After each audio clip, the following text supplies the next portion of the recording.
Энэ удаагийнхаа бичлэгээр дэлхийд сонгодог уран зохиол болох Johann Wolfgang von Goethe-гийн Фауст эмгэнэл жүжигний тухай ярихаар бэлтгэлээ. За эхлээд юун төрөнд энэхүү зохиолын төрөл жанр болох эмгэнэл жүжиг гэх төрлийнхэн тухай ярив. Эмгэнэл жүжиг гэдэг бол тухайн зохиолын гол дүрийн баатрын золгүй үйл явдал зовлон, шаналл, гуниг харуулсал энэ бүхнийг харуулдаг. За тэгээд эцэстээ бол зохиолын гол дүрийн үхлээр аль эсвэл зохиолын гол дүрийн баатрын тэр хэцүү зовлонтой үйл явдлаар зохиол төгсдөг. За жишээлх юм бол бид бүхний сайн мэдэх эмгэнэлт жүжигүүд гэх юм бол Шекспирийн Ромео Жулиета байна. За мөн дээрээс нь Софоклийн Эдипан гэх эдгээр жүжигүүдийг дурдж болох тийм. За энэхүү жүжиг маань манай Монгол улсад бас тайзнаа тоглогдож байсан. За жишээлх юм бол 2020 онд Альба Пострамын театрын Эмбат Болт найруулагчийн найруулгаар Фауст Пострамын жүжиг маань тоглогдож байсан байна. За Фауст жүжигийн маань зохиолчийн тухай ярил Johann Wolfgang von Goethe гэж байгаа. Энэхүү зохиолч нь бол Германы суут зохиолч, яруу найрагч, их сэтгэгч ийм хүн байгаа. 1749-с 1832 оны хооронд амьдарсан 83 нас насалсан ийм яруу найрагч их сэтгэгч хүн байх нь. За энэхүү зохиолоо бичих санааг Goethe 1770-ад онд энэхүү зохиол бичих санаа түнд төрсөн боловч яг зохиолынхоо эцсийн хувилбарыг болохоор нас барахаас ганцхан жилийн өмнө бичиж дуусгасан гэсэн юм баримт байдгийн байна. Тэгэхээр энэхүү зохиолыг бол Goethe бичихтэй бараг бүхий л амьдралаа энэхүү зохиолыг бичихэд бас зарцуулсан гэж хэлж болохоор байна. Тэгэхээр энэхүү зохиол бол ямар их хүч хөдөлмөр, цаг хугацааг шаардсан бас агуу зохиол вэ гэдэг нь бол үүнээс бас харагдаж байна. За мөн сонирхуулаад хэлэхэд Улаанбаатар хотод Goethe гэх олон улсын ийм сургууль байдаг. Энэ сургууль нь 2002 онд байгуулагдчихсан ийм сургууль байдаг юм байна. За энэхүү зохиолыг герман хэлнээс Спатбилэг гэх орчуулагч орчуулсан байна. За энэхүү зохиолыг орчуулахад бол нэлийн хэцүү байсан байхаа гэж миний хувьд бодож байна. Яагаад вэ гэх юм бол энэхүү зохиол маань үргэлжилсэн үгийн хэлбэртэй биш, ингээ харж байгаачлан яруу найргийн шүлгэлсэн хэлбэртэй байгаа. Шүлгэлсэн хэлбэртэй зохиол бүтээл ялангуяа яруу найргийг орчуулна гэдэг бол зүгээр ингийн хүрнэл зохиолыг орчуулахаас бол асар их ялгаатай бас хүнд хөдөлмөр. Яагаад вэ гэх юм бол тухайн атгалаад л бид нар толгой сүүл холболтыг нь харна, утга санааг нь харна, айцам хэмнэлийг нь харна.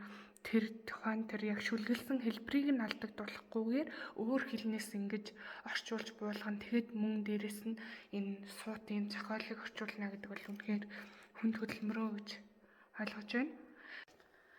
Фауст гэх энэхүү ном маань миний ард харагдаж буй дэлхийн сонгодог уран зохиолын 50 бот номын нэгт багтсан. За эдгээр номуудын 24 дэх номоор ингэж орчуулагдаж гарсан юм ном байна. За энэхүү 50 бот ном маань Монгол Улсын ерөнхийлөгч асан намрын энх буй хоёрын зайрлагаар орчуулагдсан Монгол хэлээр орчуулагдсан гарсан. За энэ тухай та бүхэнд илүү дэлгэрэнгүй танилцуулбал дэлхийн сонгодог утга зохиолын 50 бот хэвлүүлэх тухай зарлиг нь 2008 оны 6 сарын 12-ны өдөр батлагдсан гарч ижээ. За энэхүү зарлигийг та бүхэнд уншиж сонирхуулъя. Хүн төрөлхтөө өөрсдөө амьдрал, орчин тойрон хүсэл мөрөөдлийн тухай анх хад чулуун дээр сэлэн зурж, улмаар бичиг үсэгтэй бий болж, уран яруу утга гүнзгий үгээр илэрхийлсэн сууд бүтээлүүдийг төрөөж, оюун бэлгийнхаа сан хөмөргийг бүрдүүлэн баяжуулсан мэлээ. Олон зууны туршид бүтээгдсэн туйлс, роман, тууж, эмгэнэлт болон инээдэм зохиол, уран зөгнөл, яруу найраг зэргийн бүтээлүүдийн дээд сор нь он цагийн шалгуурыг давж дэлхий дахинаа сонгодог утга зохиол хэмээн нэгэнд хүлээн зөвшөөрөгджээ. Ард иргэдийнхээ оюуны санд нам эрдмийн өглөг өгч эрдэмтэд, зохиолч, орчуулагчид хүн төрөлхтний бий болгосон сонгодог уран зохиолын их талаагаас сувд эрдэнэ мэт сорчлон дээжилж 50 бүтээлийг хэвлүүлэх тухай санал гаргасныг дэмжиж манай хооронд уран бүтээлийн эвлэл холбоод үүсч хөгжсөний 80 жилийн ойг тохиолдуулан Монгол улсын үндсэн хуулийн 30-р зүйлийн нэг засныг баримтлан зарлиг болгох нэ. Нэг дэлхийн сонгодог уран зохиолын 50 батыг 2008-аас 2009 онд багтаан хэвлэж нийтийн хүртээл болгосгүй. 2. Дэлхийд сонгодог уран зохиолын 50 батыг хэвлүүлэх санхүүгийн их үүсвэрийг бүрдүүлж, ерөнхий боловсролын сургууль, аймаг, хотын намын сан, төрийн өмчийн их дээд сургууль, коллеж, мэргэжлийн сургалт үйлдвэрлэлийн төвүүдэд үнэгүй түгээх, зохион байгуулалтын арга хэмжээ авч хэрэгжүүлэхийг засгийн газар чиглэл болгоцгоё. Монгол Улсын ерөнхийлөгч Намрын энх баяр, Монгол Улсын ерөнхий сайд Баяр гэсэн ийм зарлиг байна.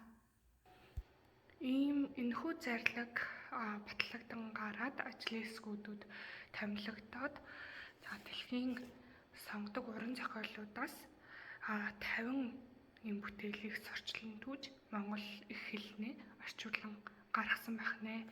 За энэхүү 50 бат номоос Фауст гэх номыг одоо орчуулан гаргах ажлын хэсэгт бол ерөнхий редактораар Аким, хариуцлагатай редактораар Аяр зан, үлзий төгс, уран сайхны редактор Энхбат, төслийн зохицуулагч Цаанзиа, гишүүдээр нь Алтан гэрэл Ганбаатар, Гомс сүрэн, Гүн үйлс, Мэргэн Бүрбаатар, Сүхбаатар, Төмөр хүлэг, Хүрлбаатар, Шархүү, нарийн бичгийн дарга буян нэмэг, ажлын хэсгийн ахлагч Аран Түмэн жаргал гэх эдгээр хүмүүс ажилласан байх нэ. Энэхүү зарлиг батлагдсан гарсан нь уртаг уран зохиолт ээлтэй хайртай хүмүүсийн хувьд мөн дээрээс нь залуу хүмүүсийн хувьд бол их тийм талархмаар тийм зарлиг байсан гэж миний хувьд бол харж байна. Яагаад гэвэл магадгүй энэхүү зарлиг гараагүй байсан бол бид хизээ Фаусттай яг их хэлээрээ учран залгах вэ?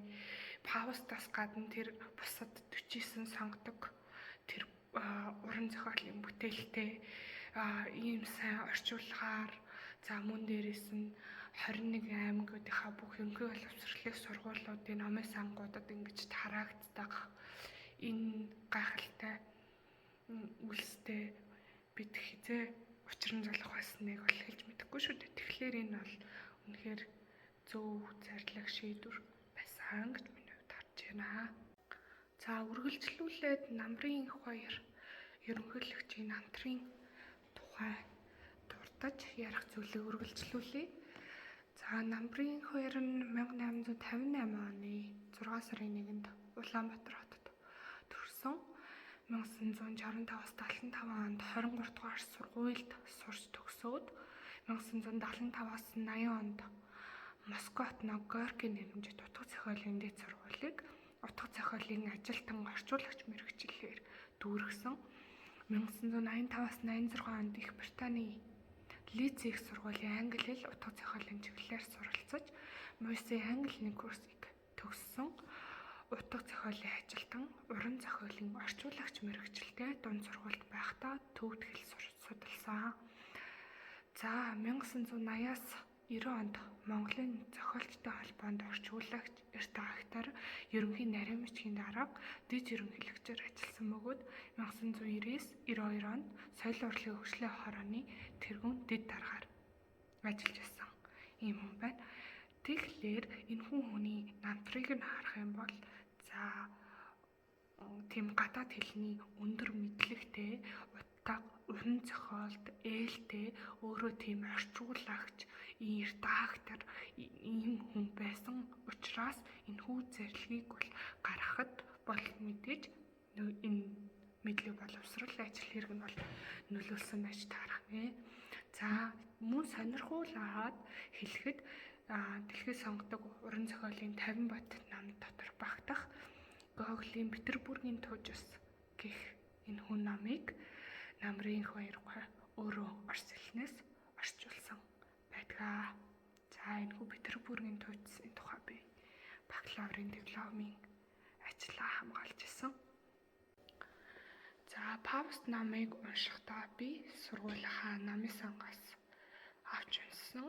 Унших хугацаандаа бол миний хувьд бараг 2 сарын хугацааг зарцуулсан. Уул нь нэг тийм зузаан нам бол биш л дээ. Чөлөөлсөл болохоор бол тороо л бараг өдөртөө уншичаар юм нам байгаа.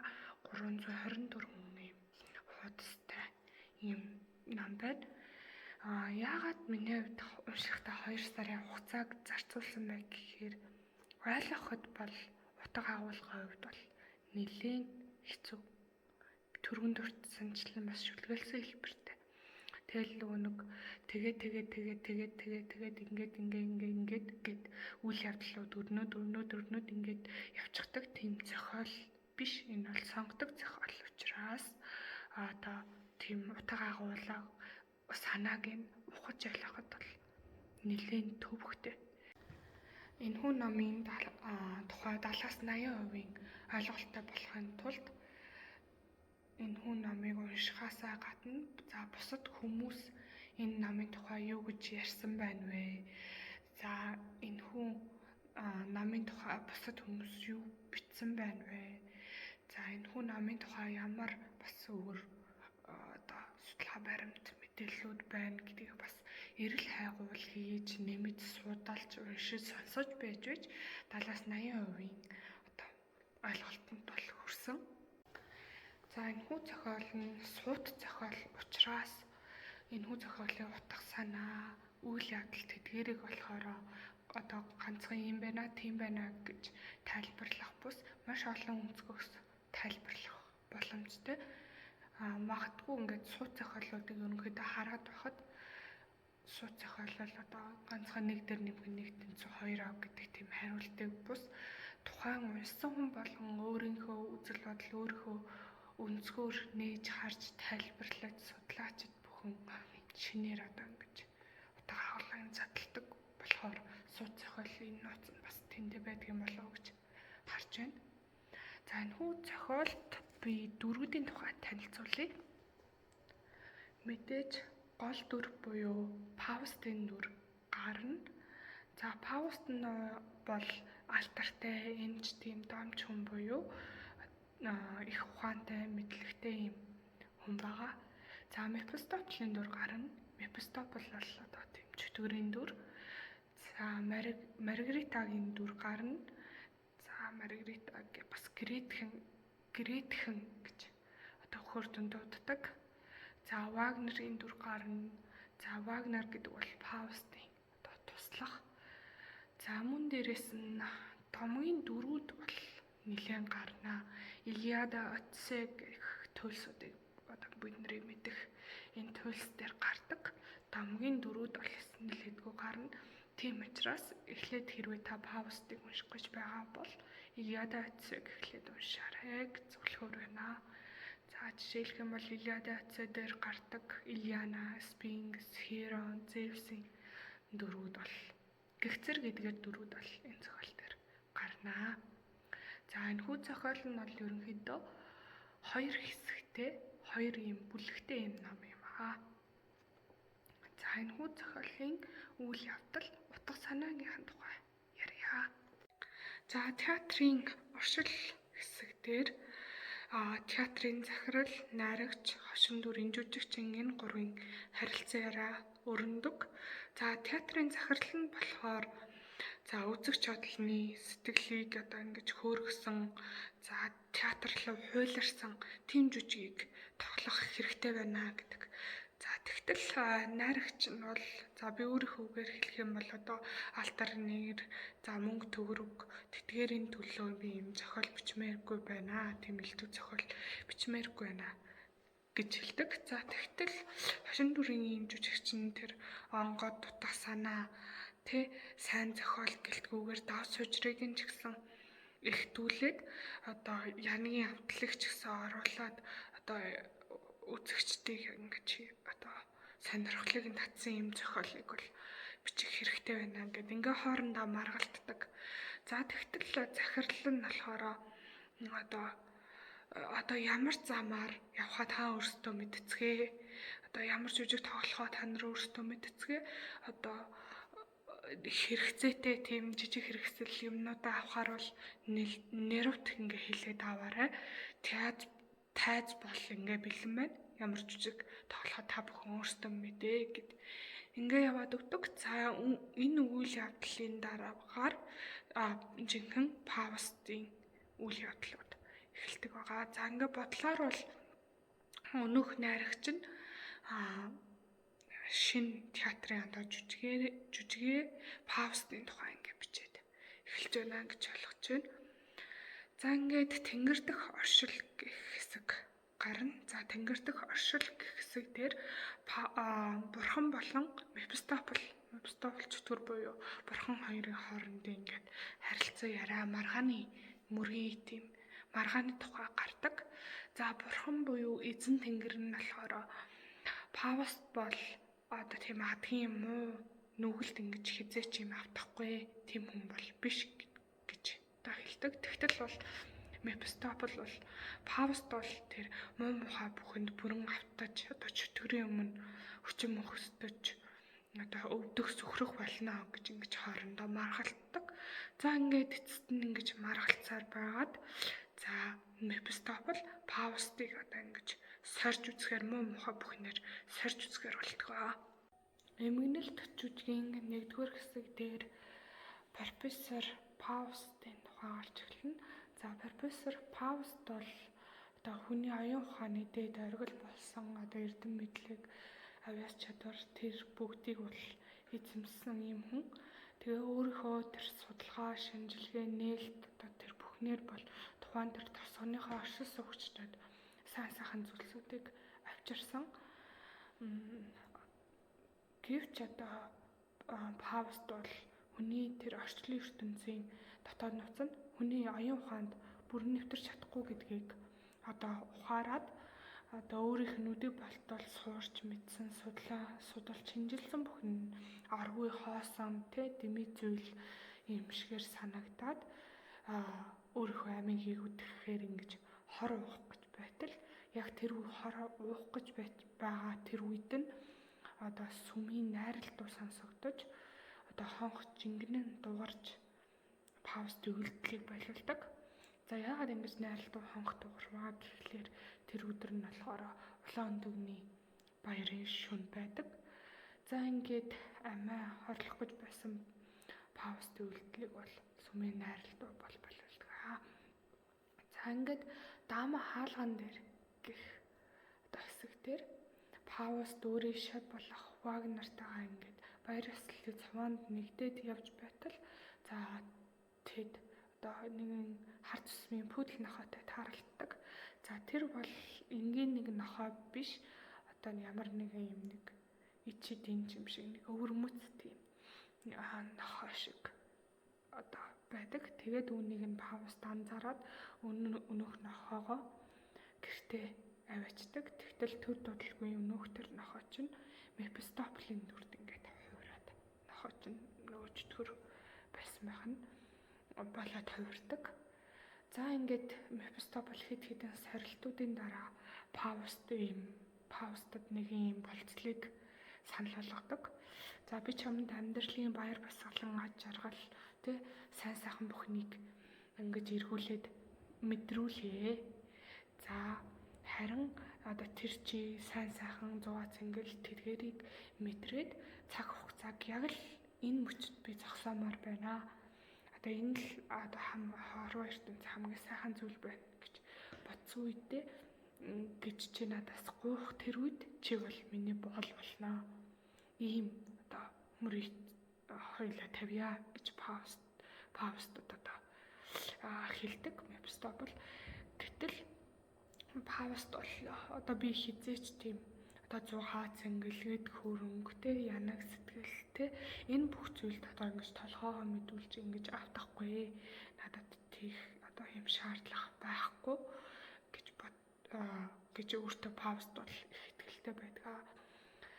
За тэгээд Пауст ингээ хор уугаад ингээ амиа хийгүүтэх гэж амьдрал нь ямар ч тийм утга учиргүй санагдчихсэн. Тийм учраас одоо Пауст бол юу нэг амьдралыг одоо таньж мэдэх энэ аялалд бол явахыг бол зөвшөөрдөг. За энэ хүн ерөнхийдөө гэрээ гэх юм уу энэ мөрөний одоо бооцоо нь бол Паустын сүнс байдаг. Ерөнхийдөө сүнсээрээ мөрөгдөж байгаа. Хэрвээ энэ мөрөнд Пауст унах юм бол Мефистофел Паустын сүнсийг нэм авах мөрийг тавьдгаа гэсэн үг. Ингээд тэрхүү гэрээг одоо Паустын цусаар ингэж баталгаажуулаад ингээд тэр хоёр урт аянда гарцгаадгаа. Пауст эм шулмын одоо хандалсан тийм ногооны хандыг уугаад идэр чирэг залуу ир болж хувирдаг. Тэгээд 15 настай цэвэр ариун Маргарита гэх охинт тааралддаг. За энэ хүн Маргарита гэх охины ах нь бол Валентин гэх нэртэй залуу байдаг. Ах нь бол цэрэг татагдсан. За харин охины аав болон одоо дүү нь бол саяхан одоо нас барсан. За энэ хүү охинтой Пауст гудамд тааралдаад анхны харцаар харангуйтай бол маш их хориглоонаар ингэж охинд татагдан дуурлаж одоо хүсэл тачаалтаа автдаг. За өнөөх охин бол тухайн тэр чөтгөрийн явуулга тэр хүчин чармайлтай бол явандаа ингэж Паустод бас хөл алтан дурладаг. За ингээд Пауст бол тэрхүү Маргарита гэх өөрийн хайртай тэр охинтойгоо нэгэн шөнийг одоо өнгөрөхийг тэсээ одоо хүлээгээд одоо Маргаритад энэ юм нойрны юм өгөөд үүнийг ээжтэй өгч одоо унтуулаачаа гэж ятгадаг. За охинч одоо Пауст хэлснээр ээжтэй өнөөх нойрны юмыг өгч унтуулдаг. За өнөөх нойрных нь эмнээс нь болоод Маргаритагийн ээж нь одоо эмийг уугаад ахин хэзээ сэрхээргүй унтаад хорвогийн мөнгө бүсийг үзүүлдэг. За Маргаритагийн ах Валентин нь Маргарита болон Пауст хоёрын хайр сэтгэлийн явдлыг мэдээд Паусттай тулалддаг. За ингээ Пауст Валентин хоёр тулалдаад тулааны дунд болохоор Пауст одоо Маргаритагийн ахыг сэлмээрээ сүлбээд ингээд Валентиныг бас хороочдог. Энэхүү тулааны дараа Мефистофел Пауст хоёр бол зүхтаад явчихдаг. Энэ үйл явдлыг бол Пауст хэсэгтээ огт сандаггүй Маргаритагийн тухай ортос мартчихсан байдаг. Харин Маргарита бол бие давхар болчихсон. Охиноо ингэж үлгээдээ авдаг. Гэвч одоо олонний одоо хил амнаас айгаад охиноо голж ивлээд алчдаг. Энэ хэрэгээсээ болоод Маргарита гинданд хоригдож одоо цаазаар авахуулахаар болдог. Харин Пауст болохоор эм шулмын цэнгүүнд ингэж оролцож явж байхдаа гиндан дотор хоригдсон одоо ингээд хүзүүнд нь ингээд цус урсан юм сорвтой Маргаритагийн одоо төрсийг бол олж хардаг. Тэгээд Мефистофелоос гуугаад Маргаритатай уулзуулахыг гуйдаг. Ингээд өнөөх Маргаритагийн байгаа гиндан дээр очиод харуулуудыг нь унтуулад Пауст Маргаритатай уулздаг. Ингээд Маргаритагийн одоо бүх гав гинжийг ингээд тайлаад хамтдаа зугатаая гэж хүсдэг боловч одоо Маргарита бол ерөнхийдөө тухайн тэр үйл явдлуудаас болоод ухаан санаа тийм орон гарan солиорсон байдалтай болцсон байдаг. За ингээд хамтдаа цухтаая гэж гуйдаг боловч Маргарита зөвшөөрөхгүй. Одоо би юм муу ярын сүнсний юм тусламжийг бол авахыг хүсэхгүй байна гэд одоо цаазаар ахуулах тэр цаг хугацаагаа хүлээхээр шийддэг. Ингээд Маргарита Паустад өөрийнхөө гэрээсэл буюу эцсийнхээ үгийг загтаг. Ингээд энэ тус гэрээслэлтэй хайрт минь чи заавал амьдулдаг ёстой шүү.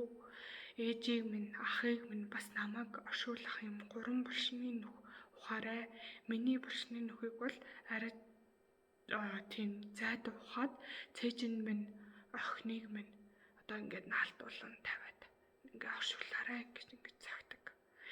За ингээд Пауст Мефистофел хоёр Маргаритаг ингээд ганцааран гин үлдээгээд одоо Пауст Мефистофел хоёр шоронгоос гарч явах үед Мефистофел Маргаритагийн одоо чихэнд нь одоо нүглийнхаа төлөөсөнд завах ёстой гэж шивнэхэд дээд одоо тэнгэрээс бол аврагдлаа гэсэн юм дуу гардаг.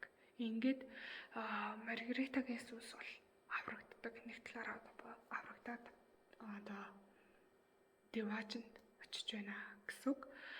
Яагаад Маргаритагийн ингэж сүнс нь ингэж аврагдаж байна вэ гэхлээр одоо чин үнэн чиг эрхэмлэж тэр муу ярын сүнсийг дагаад ингээд орхон зайлаад явчих боломжтой байсан ч гэсэн чин үннийг сонгоод өөрийнхөө үнэнтэй ингэж эвлэрч байгаа нь одоо чин үнэнтэй эвлэрч байгаа нь мөн бурхны шүүхийг сонгож байгаа нь түүний сүнсийг бол авч байна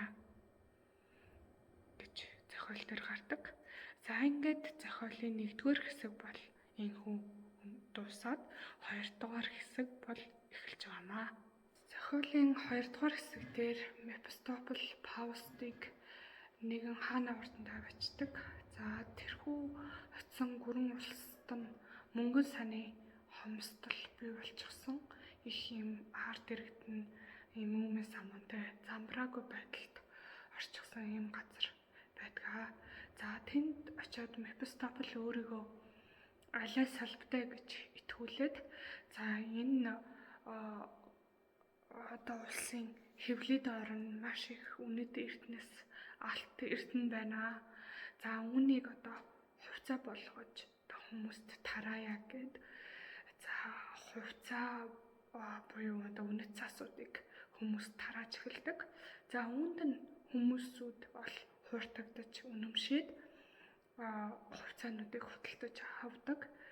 За тэгээд хэрвээ энэ газрын хэвлэд орох байгаа баялагийг гаргаж ирээд ингээд эргэлтэнд харуулад эхлэх юм бол энэ хувьцааны үн өртөг ч гэсэн бүр илүү ихээр өснө гэд. За үүнд нь хүмүүс маш ихээр баярлаад хувьцаануудыг худалдаж аваад баяр наадмуудыг бол хийж эхэлдэг. За энэ үйл явдлын дараа Мефистофел Пауст одоо домгийн бурхад ба батруудын ертөнцид нэвтрэх шидэт түлхүүрийг одоо гардуулдаг.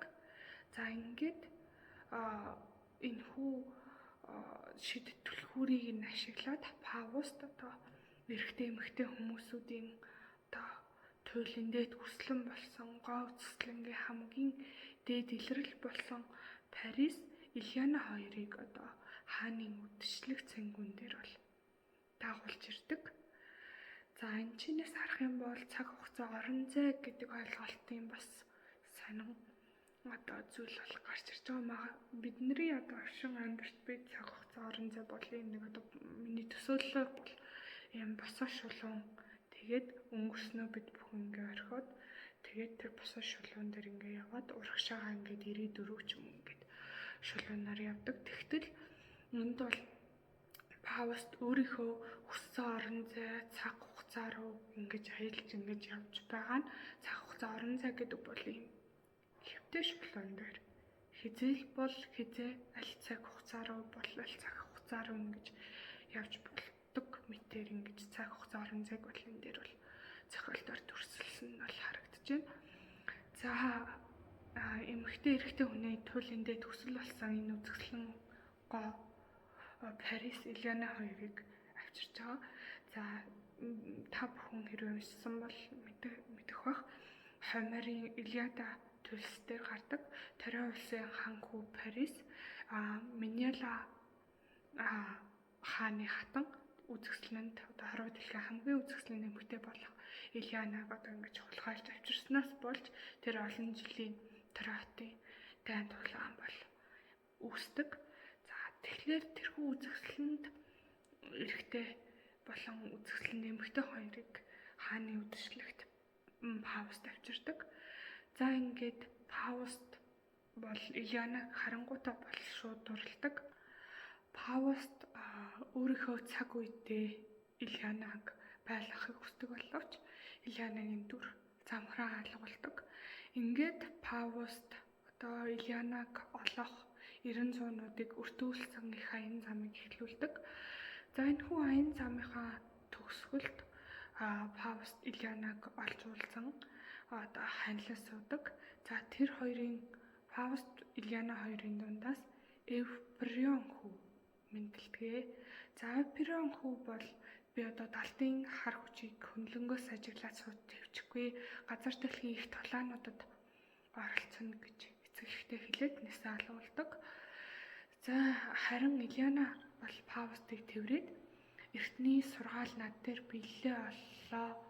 Одоо ад жаргал гой үзэсгэлэн хоёр хамтдаа байдаггүй гэсэн энэхүү сургаал бол над дээр бэлээ олж байна гэд мөн л замхраа алгуулдаг. Фауст өвөр дээр бол зөвхөн Ильянагийн хувцал одоо үлддэг. За үүнээс бид бүхэн бас бэлэгдэлт санааг олж харж болж байна. Жишээлх юм бол одоо гой үзэсгэлэн гэдэг бол одоо мөнхийн зүйл биш ээ. Цаг хугацааны одоо ийм хэмжүүртэй ийм зүйл гэдгийг одоо энэхүү үйл явдлаас бол бид нар бол харж болох нэ. Энэхүү үйл явдлын дараа Мефистофел Фаустад одоо шүдэд гутал өмсгөөд за эртний тэр үеэс одоо дунд зууных нь үед нь иргэн авчирдаг. За тэгээд Фаустад одоо нэр хүнд алдар нэрт хүрэх тийм олон аргуудыг танилцуулдаг боловч Фауст өөрийнхөө одоо төлөвлөгөөний тухай ярьдаг. За тэрхүү төлөвлөгөө нь юу вэ гэхээр Фауст нэгэн одоо далайн тавлгаа төрөлтөнд одоо байнга ингэж үртдэг. Тийм нэг хэсэгхэн газар байна. Тэрхүү газарт одоо ингээд далайн тавлгааг нь оруулахгүйгээр далан бариад тэрхүү газрыг үртжил шимтэй газар болгож ингэж өөрчлөё гэсэн юм санааг ярьдаг. Гэвч одоо Мефистофел түүнийг нь үгүйсгээд одоо бидний нөгөө өмнөх үнэт тараасан тэр газарт бол одоо их ихэн хэцүү нөхцөл байдал бий болсон байна. Тэрхүү эзэнт гүрэнд очиж хаандан тусалъя гэд Фаустыг авч явдаг. За ингээд Фауст Мефистофел нар одоо цэргийн ажиллагаа зохион байгуулад өнөөх одоо эзэн хааны дайснуудыг нь болохоор хяар цогж ялалт байгуулдаг. За энэхүү явдлын дараа Фауст өөрийнхөө хүсэл зорилгыг одоо хэрэгжүүлэхээр шийдээд одоо далан барих газартаа очтол тэнд нь болохоор Филемон Бавкида хэмээх ядуу эмгэн өвгөө хоёр одоо нэг өвсөн хомохоод амьдардаг болохыг мэддэг. За тэгээд Фауст тэдэнд одоо та бүхэн нүгэчээ биэнд ингээд юм далан байгуулах саналтай байна. Та бүхэнд ингээд өөр аятайхан орон гэрийг одоо саналуулах ёо гэсэн боловч одоо өнөөх эмгэн өвгөө хоёр Фаустын саналыг хүлээж авдаггүй. За үүнд нь Фауст ихэд цухалдаад одоо Мефистофелоос тусламж гуйдаг. Мефистофел өнөөх эмгэн өвгөө хоёрын очоод тэднийд ирсэн байсан зочингичнийг нь амийг нь хороогоод энэ явдлыг харсан эмгэн өвгөө хоёр цочирдохдоо бас нас ордог. За ингээд одоо санамсаргүй өсөрсөн одоо очоос болж өвсөн байшин шатчихдаг. За энэхүү үйл явдлыг Фауст олж мэдээд одоо би чамайг зөвхөн очиод тохиролцоод ирээ гэсэн болохоос ийм эрсдэл үйл ерхийлэл хийгээд ирээ гэж хүсээгүй шүү дээ гэдэг ууралж ундууцдаг. За энэ уур уцаар зэрэгээсээ болоод Фауст одоо ихээхэн ядарч туйлдан эргээд өтөл хөвшин болж хувирдаг. За одоо ингээд Фауст одоо туйлын ингээ хүсэл зорилго нь бол за өнөөх далан байгуулах ажил болж хувирдаг. Гэвч одоо харамсалтай нь Фауст сохордог. Ингээд Фаустын чигэнд бол одоо хүүрц, жоту тэг газар ухаж байгаа энэ чимээнүүд бол сонсогддог. Үүнийг Фауст бодохдоо ихээхэн баярлаад заашгүй далан барих ажил маань ингээд ахицтай урагшилж байна гэж боддог. Гэвч үнэн хэрэгтээ бол одоо энэ бол Мефистофелийн юм залжаа арга байдаг. Энэ бол Фаустын одоо өөрийнх нь одоо булчны нүхийг муу зүгийн одоо сүнс чөтгөрүүд бол ингэж ухаж байгаа чимээ байдаг. За ингэж одоо Фауст баярлаж байх үедээ бол одоо хүний амьдралын утга учирын тухай эргцүүлэн ойлгодог. За хүний амьдралын утга учир гэдэг бол нэр алдар ингээд хайр дурлал тийм дэлхийн хамгийн үзэсгэлэнтэй эмэгтэйг одоо эзэмдэх, нэр алдарт хүрэх, эд баялагтай байх эдгээр зүйл бол хүний амьдралын ашигхан одоо хамгийн дээд утга учир үнэт зүйлүүд бол биш юм байна. Агцгүй хүн бүхэнд хэрэгцээтэй зүйлийг хийж бүтээх, бусдад ойлгогдсон их ажил үйлс бол амьдралын жинхэнэ одоо үнэт зүйл, утга учир, хүний амьдралыг дүүргэж өгдөг энэ зүйл юм байна гэдгийг бол Фауст ойлгодог. За ингээд Фауст бол эрх чөлөө дэлхийн ертөнцийн дээрх эрх чөлөөтэй арт түмэн гэдэг бол хамгийн агуу дүр зураг болохыг тунхаглаад яг ухаар сэтгэн буй мөчүүдэл хүн болж төрснийхөө оргил агшин хэмээн зарлаж за яг энэ ухаарч бодож сэтгэж байгаа энэ хорин мөчтөрөл бол цаг хугацаанд зогсоохыг хүсэж байгаагаа хэлдэг. За тэгээ бид нэр энэчнээс бол бас эргцүүлж болох нь шүү дээ.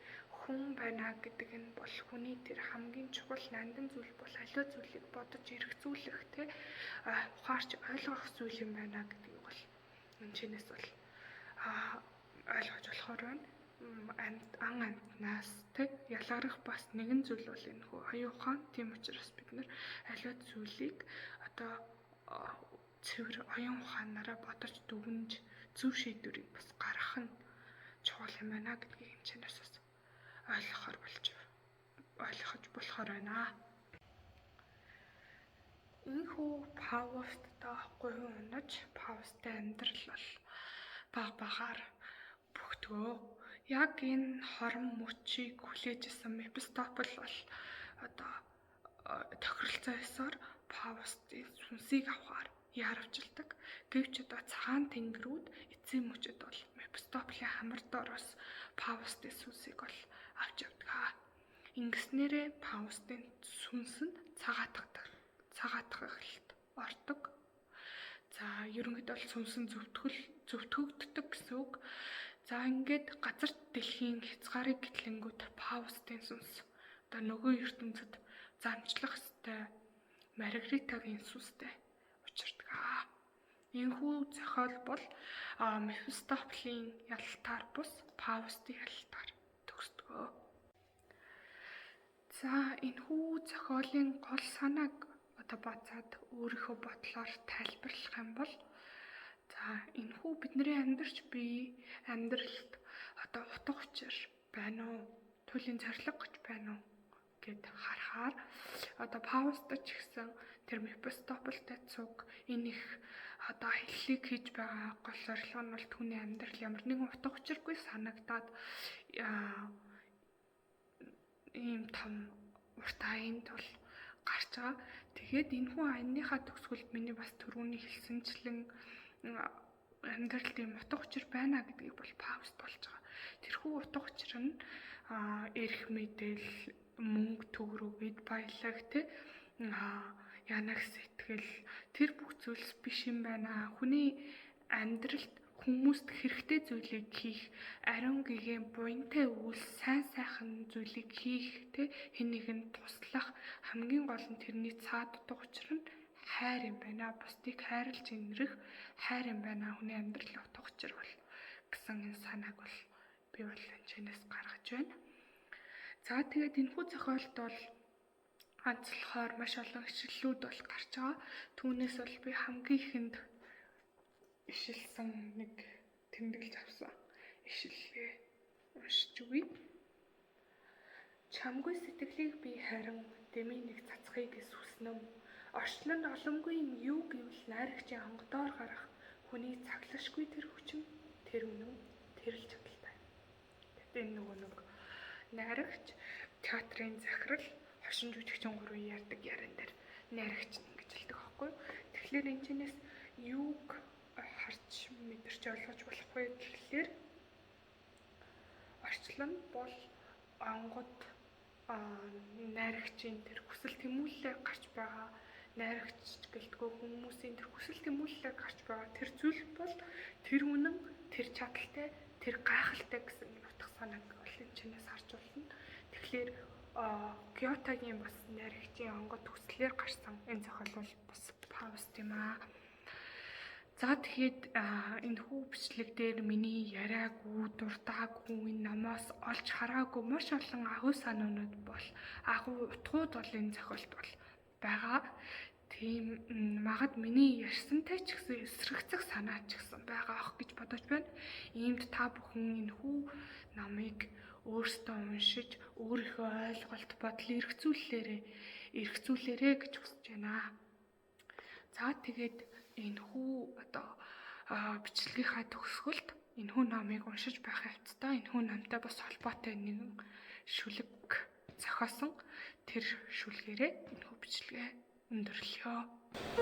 Намрын бүрхэг хөдөн өдрүүдэд чигдний үрийг нэгээр шууд зөөхийг хажаад жирийн амьдралын утга учирыг алхандаа буг ирэхэд ширээн дээрх Фаустын утсууд салхинд нэгээр эргэх нь хоржоонтой болоод ямархан хүний өрн шувууны төр тавилаад алхан цаг хугацаанд дүүлж яваа гэж хад амьдрал гэдэг ая халуун цайнд усах элсэн чихэр шиг аль эртний зүйлс одоо ч давлгаалсаар буй шиг зөрөөд өнгөрсөн танил өнөр шиг зөвхөн чиний цээжин цоглох зүрх шиг дотн хийгээд дулаахан сан